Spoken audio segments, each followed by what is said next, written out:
Good morning students, have a good day. Next chapter है हमारा chapter number 13, natural resources land and water. Geography का chapter है, chapter number 13। अब हम natural resources की बात करेंगे, जैसे हम लैंड एंड वाटर के बारे में पढ़ेंगे। ओके, ये नेचुरल रिसोर्सेज क्यों हैं? क्योंकि ये हमें नेचर ने प्रोवाइड किए हैं, इसलिए ये नेचुरल रिसोर्सेज हैं। फर्स्ट पैरा देखिए, first line, land, soil and water are the three most important resources for all life from on the earth. इस अर्थ पे, इस पृथ्वी पे सभी लाइफ के रूप में, ठीक है, लाइफ के फॉर्म में ये तीनों resources land, soil and water बहुत ही ज़्यादा इम्पोर्टेंट है, मोस्ट इम्पोर्टेंट है। ठीक है, इन तीनों रिसोर्सेज को अंडरस्टैंडिंग करना या अंडरस्टैंड होना या समझना हमारे लिए बहुत ही ज़्यादा क्या है, ज़रूरी है। और हम क्या कर सकते हैं, इनको समझ के, ठीक है, इनके इनके जो यूटिलाइजेशन है उसको प्रॉपर तरीके से कर सकते हैं, उसके बारे में हम जान सकते हैं और इसके क्या लिमिटेशन है। ठीक है, इन फ्यूचर इसके कंजर्वेशन के क्या मेथड हैं, कैसे हम इसको यूज़ कर सकते हैं, ये सारी चीज़ें हमें समझना चाहिए। ये आपको इस बारे में बताया गया है। फिर फर्स्ट स्टार्टिंग है आपके लैंड रिसोर्स। लैंड मतलब क्या होता है, ये भी हमारे एक रिसोर्स है। और इस चैप्टर में हम किसके बारे में पढ़ेंगे, लैंड एंड वाटर के बारे में। वाटर दैट मीन्स पानी, और लैंड मतलब भूमि, जमीन। ठीक है, लैंड रिसोर्सेज या भूमि संसाधन। ठीक है, land is the most important natural resources because human being operate most of their needs from it. Land cover nearly 29% of the total area of and rest in water. ठीक है, ज़मीन है, जो भूमि है, वो बहुत ही ज़्यादा इम्पोर्टेंट क्या है, एक नेचुरल रिसोर्सेस है, क्योंकि ह्यूमन जो है मोस्टली इसी पे रहता है। ठीक है, और उसकी जितनी भी नीड्स होती हैं वो किससे फुलफिल होती है, लैंड से ही फुलफिल होती हैं। लैंड पे प्लांट्स होते हैं, लैंड पे रिवर होती हैं। तो बहुत सारी चीज़ें किससे हमारी रिकवर होती हैं, किससे हमारी नीड्स फुलफिल होती, लैंड से होती हैं। ठीक है, अब जो लैंड है, लैंड ने टोटल एरिया का 29% जो है कवर किया हुआ है। ठीक है, टोटल एरिया का, और बाकी बचे हुए पे क्या है, वाटर है। ठीक है, जो टोटल एरिया है उसका 29% लैंड से कवर है। लैंड हम किसको बोलते हैं, जहाँ पे ज़मीन है, जहाँ पे मिट्टी है। ठीक है, उसके अलावा हमारे अर्थ में क्या है, चारों तरफ पानी है। ठीक है, तो कितना हो गया हमारा, 71% कितना हो जाएगा, वाटर हो जाएगा, जो कि हमने पढ़ा ही है हमेशा से। फिर नेक्स्ट देखिए, geographers define land as the surface of the earth crust with which fulfill the base necessary of all living beings. अब क्या है, कुछ जियोग्राफर्स थे, उन्होंने बताया है कि जो लैंड है, लैंड को क्या बोला गया है, जो अर्थ की ऊपर वाली सरफेस है। ठीक है, अर्थ क्रस्ट विथ फुलफिल, जो ऊपर वाली सरफेस है उसको क्या बोला गया है, उसको लैंड या सतह बोला गया है। ठीक है, जो हिंदी में जिसको हम बोलते हैं, जो क्या करता है, सभी एनिमल्स की जितने भी लिविंग बीइंग्स हैं उनकी नीड्स को, या बेसिक जो नीड्स हैं उनकी आवश्यकताओं को पूरा करता है। ठीक है, नेक्स्ट है हमारा लैंड रिसोर्सेज। ये हमने वही पढ़ा, इसके बारे में थोड़ा इंट्रोडक्शन पढ़ लिया, और आगे हम देखते हैं लैंड रिसोर्सेज में क्या आ जाएगा। Mountain, plateaus and plants are the three basic form land resources. ठीक है, माउंटेन, पर्वत, पठार और मैदान, ये क्या है, थ्री बेसिक लैंड रिसोर्सेज हैं। ठीक है, मुख्य रूप से land can be put to different use according to the need of human being and according to its location. अब क्या बोल रहे हैं ये, लैंड जो भूमि है को मानव की आवश्यकताओं के अनुसार, ठीक है, उसकी नीड्स के अकॉर्डिंग, उसकी आवश्यकताओं के अकॉर्डिंग अलग अलग जगह को अलग अलग नाम दिया है। जैसे जहाँ पे वो एग्रीकल्चर करता है वह एग्रीकल्चर लैंड हो गई, घर बनाता है, घर बनाने की ज़मीन हो गई, इंडस्ट्री एस्टैब्लिश करता है, वहाँ के लिए यूज़फुल हो गई। कुछ जगह पे एनिमल्स रहते हैं तो उनके वो रहने की जगह हो गई। तो इस तरीके से उन्होंने उसको क्या किया, अलग अलग जगह के अकॉर्डिंग उसको वो नाम दे दिया है और उसको 3 टाइप में क्लासिफाई किया है, ये तो हमने देख ही लिया है। अब हम इसको और डिटेल में पढ़ेंगे।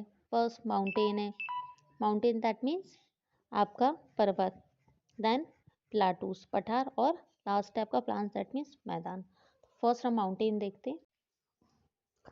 फर्स्ट टॉपिक है हमारा माउंटेन। माउंटेन स्टार्ट करना था हमें। अ mountain is a mass of land considerable higher than the surrounding area or measure continents a few। देखिए क्या बोल रहा है, ये जो आपका पर्वत है, माउंटेन है, एक पर्वत जो है और उसके लैंड का जो मास है, द्रव्यमान है, वो जो उसके आसपास के जितने भी एरिया हैं, ठीक है, उनसे क्या है, बहुत ज़्यादा है, बहुत ज़्यादा अधिक है, ठीक है। जितने भी कॉन्टिनेंट्स हैं उसमें जो माउंटेन है, सबसे अच्छी क्या है, माउंटेन रेंज है, ठीक है। जो भी माउंटेन है, most of the mountain of the world are made of the sedimentary rocks. और जो माउंटेन है वो किससे मिलके बना है, सेडिमेंट्री रॉक्स, जिनको हिंदी में बोलते हैं तलछटी चट्टानों से मिलकर बना है। This mountain also contain a lot of natural resources. और ये सब क्या है, ये जितने भी माउंटेन्स हैं, पहाड़ हैं, ये बहुत सारे क्या है, नेचुरल रिसोर्सेज है, प्राकृतिक संसाधन है। बहुत सारी रिवर्स हैं जिनका ओरिजिन कहाँ से होता है, माउंटेन से होता है, पहाड़ से होता है। यहाँ से हमें क्या मिलता है, फ्रेश वाटर देती हैं, ठीक है। और ये किस में हेल्प करती हैं, सॉइल फॉर्मेशन में भी हेल्प करती हैं, मिट्टी के बनाने में। और ये क्या है, मिनरल्स का हम इसको स्टोर हाउस भी बोलते हैं, क्योंकि यहाँ पे बहुत ज़्यादा क्वांटिटी में हमें क्या मिलते हैं, मिनरल्स मिलते हैं, जिसे हम खनिज संपदा का भंडार भी कहते हैं। और यहाँ पे क्या रहते हैं, बहुत सारे एनिमल्स, वाइल्ड लाइफ के रहते हैं, जो कि अपना घर बना के रहते हैं। तो हमें माउंटेन क्या प्रोवाइड करता है, हैबिटेट या घर जिसको बोलते हैं, वो प्रोवाइड करता है। उसके अलावा ये हमें क्या देता है, हर्बल मेडिसिन देता है, ठीक है। हर्बल मेडिसिन दैट मीन्स जड़ी बूटियाँ वगैरह, ठीक है, जो औषधि होती हैं। उसके अलावा ये हमें स्पाइसेस दैट मीन्स जो मसाले होते हैं, उनका प्रोडक्शन भी कहाँ से होता है, माउंटेन से होता है। तो अब देख रहे हैं माउंटेन हमें कितनी सारी चीज़ें प्रोवाइड करता है।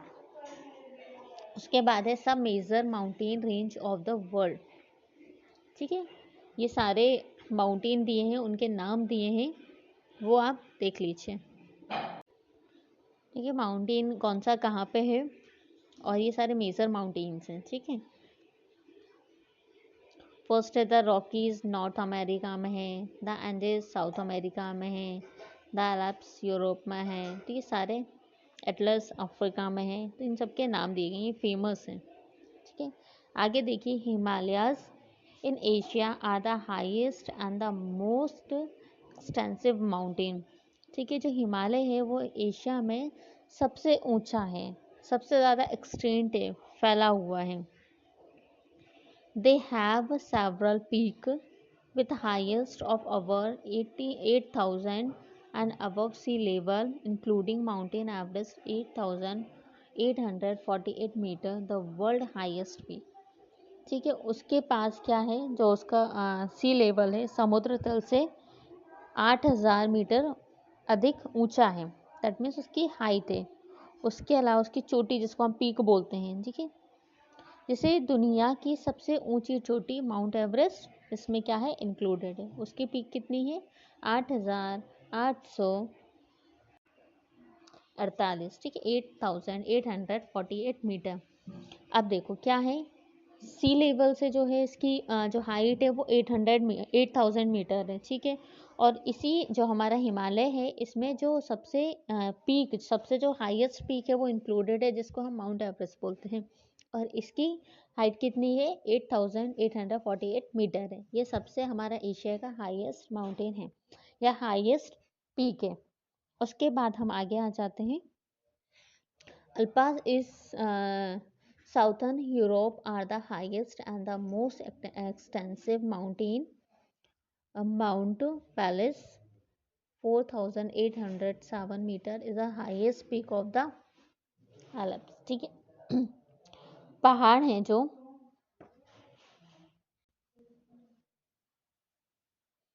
ठीक है, यदि हम बात करें साउथर्न यूरोप की, दक्षिणी यूरोप की, तो जो अल्पस है वो सबसे ऊंचा है, सबसे हाईएस्ट और सबसे ज़्यादा एक्सटेंसिव है। क्या किसकी बात कर रहे हैं? साउथर्न यूरोप की बात कर रहे हैं। ठीक है, उसमें भी जैसे माउंट एवरेस्ट, अपना हिमालय की बात कर रहे थे, हिमालय में जो सबसे हाईएस्ट पीक है वो माउंट एवरेस्ट की है। ऐसे ही अल्पास में जो सबसे हाईएस्ट पीक है वो किसकी है? माउंट ब्लैक की है, जो कि कितनी है? 4807 मीटर है। ठीक है, तो ये अल्पास की क्या है? सबसे हाईएस्ट पीक है, सबसे ऊंची चोटी है। और अफ्रीका के सबसे हाईएस्ट माउंटेन की बात करें तो वो कौन सा है? Him cap Kilimanjaro. ठीक है, सबसे क्या है? ऊंचा, सबसे हाईएस्ट माउंटेन है। उसके बाद नेक्स्ट आता है आपका प्लाटू। प्लाटू दैट मीन्स जिसको हम पठार बोलते हैं। ये हाइट के बेस पे इनको कहा गया है, जिसकी सबसे पीक फॉर्म में रहता है, असर रहता है, जिसकी नोक टाइप निकली रहती है, वो हमारे माउंटेन में आते हैं। जिससे फिर हाइट कम हो जाती है, हाइट ज़्यादा नहीं होती है, एक्सटेंस ज़्यादा होते हैं, वो हमारे प्लाटूज में आ जाते हैं। और प्लेन तो वो होते हैं जिनकी कोई ऊंचाई नहीं होती, कोई हाइट नहीं होती, वो आपके प्लेन या मैदान में आ जाते हैं। ये हमने इससे पहले पढ़ा है। ठीक है, लास्ट क्लास में पढ़ा हुआ है। उसके बाद प्लाटूस आ जाते हैं, तो an extensive highland area with a flat surface दिख दिया है, and step side is known as plateaus. ठीक है, समतल सतह और खड़ी भुजाओं वाला एक विस्तृत हाइटलैंड क्षेत्र को हम क्या कहते हैं? पठार कहते हैं या प्लाटू कहते हैं, जिसकी बहुत ज़्यादा हाइट नहीं होती, थोड़ा सा फ्लैट रहता है। ठीक है, आपने देखे होंगे छोटे छोटे से ऊंचे उठे हुए मैदानों में मिट्टी के ढेर, जिनको हम बोलते हैं। ठीक है, प्लाटूस की बात करें तो ये कंपेयर करें तो ये मोस्टली पुराने होते हैं। ठीक है, और बहुत ज़्यादा हार्ड रॉक्स के बने होते हैं। ठीक है, डेक्कन प्लाटू और जो तिब्बत प्लाटू है, दुनिया का दो सबसे ज़्यादा इम्पोर्टेंट प्लाटूज हैं। क्यों? क्योंकि यहाँ पे हमें बहुत ज़्यादा लोह अयस्क, तांबा, जितने जैसे मिनरल्स होते हैं उनके यहाँ पे स्टोर देखने को मिलते हैं। ठीक है, स्टोर हाउस बोल सकते हैं हम इसको। उसके अलावा मैग्नीशियम, बॉक्साइड, ये सारी चीज़ें भी हमें कहाँ पे मिलते हैं? प्लाटूस से मिलती हैं। यहाँ पे इनका लावा फॉर्म में मिलता है। ठीक है, और ये क्या करते हैं? जो हमारी सॉइल है उसको फर्टाइल बनाते हैं, उपजाऊ बनाते हैं। ठीक है, और इसका यूज़ हम किस में करते हैं? एग्रीकल्चर में करते हैं। उसके अलावा कुछ फेमस प्लाटूज ऑफ द वर्ल्ड, उनके नाम दिए गए हैं यहाँ पे, वो भी आप देख लीजिए। नेक्स्ट आता है हमारा ऐसे प्लाटू जो माउंटेन रेंज के बीच में फैले हुए हैं, इनक्लोज्ड बिटवीन माउंटेन रेंज। ठीक है, बीचों बीच फैले हुए हैं, उनको हम क्या बोलते हैं? उनको हम इंटर माउंटेन प्लाटूज बोलते हैं। इसका जो एक एग्जाम्पल है वो यहाँ पे दिया हुआ है। तिब्बत का प्लाटू है, जो हिमालय और कुनकुन के जो माउंटेन है उनके बीच में बसा हुआ है, उनके बीच में फैला है, इसलिए बीच में होने के कारण इनको इंटर माउंटेन कहते हैं। नेक्स्ट है हमारा प्लान। ठीक है, प्लान दैट मीन्स मैदान। अब मैदान क्या होते हैं? ये फ्लैट होते हैं, फ्लैट एरिया में होते हैं, इनमें कोई हाइट नहीं होती है। ठीक है, इनमें कोई पीक नहीं होती, इनमें कोई ऊंचाई नहीं होती, ये फ्लैट सरफेस पे होते हैं। जैसे कि हम बोल सकते हैं इंडिया का जो गंगा का प्लान है, ठीक है, लगभग क्या है? वो फ्लैट है, एक फ्लैट एरिया में है, ये इसका एग्जाम्पल है। और ये क्या करता है? ये भी लैंड को फर्टाइल बनाता है। ठीक है, उपजाऊ बनाता है, जिसका यूज़ हम क्या करते हैं? फसलों की खेती के लिए करते हैं। इसमें मोस्टली जो हमारी पॉपुलेशन वो क्या करती है? रहती है। ठीक है, इसके आसपास की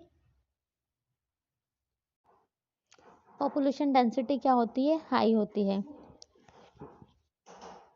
वर्ल्ड के लगभग 2/3 पार्ट में, ठीक है, जनसंख्या क्या कर रही है? जो पॉपुलेशन है वो जो मैदान वाले जो एरिया है वहाँ पे रहती है। ठीक है, क्योंकि हम फ्लैट सरफेस पे रहते हैं, हम माउंटेन पे जाके, ठीक है, मोस्टली जो प्लांट्स है वो एलुवियल सॉइल के डिपोजिशन से बने हुए हैं। ठीक है, एलुवियल सॉइल किसको बोलते हैं हम? इसका जो एक और हिंदी में नाम है उसको हम जलोढ़ बोलते हैं। ठीक है, एलुवियल हमने सॉइल भी इससे पहले पढ़ा था। ठीक है, तो हम कह सकते हैं कि ये जो जितने भी प्लांट्स हैं वो वहाँ पे कौन से एलुवियल प्लांट इनको बोल सकते हैं, क्योंकि यहाँ पे हमें एलुवियल सॉइल देखने को मिलती है। ठीक है, अफ्रीका की जो नील रिवर है उसका प्लान है। ठीक है, और हमारा जो नॉर्थ में great plan of great plan of north America, ये उसके क्या हैं एग्जाम्पल हो गए। उसके अलावा हम देखें यहाँ पे मोस्टली क्या होती है, एग्रीकल्चर होता है, लोग रहते हैं, ट्रांसपोर्टेशन यहीं पे होता है, ठीक है, सारी चीज़ें यहीं पे होती हैं। उसके अलावा हम देखें कि यूरोप में लोम्बार्डी और हंगेरियन क्या है, ये प्लान के एग्जाम्पल है, मैदानों के एग्जाम्पल हैं। The major plains of the world, कुछ मेजर प्लान्स के यहाँ पे वर्ल्ड में जो है उनके नाम दिए गए हैं। The Ganga Brahmaputra plan India में है, ठीक है, ये सारे आप देख लीजिए। प्रेजरीज नॉर्थ अमेरिका में है, स्टब्स यूरोप में है, और द यांगची कियांग ये हमारा चाइना में, नाम से ही समझ में आ रहा है। तो इन सबको आप रिमेंबर कर लीजिएगा। Thank you so much.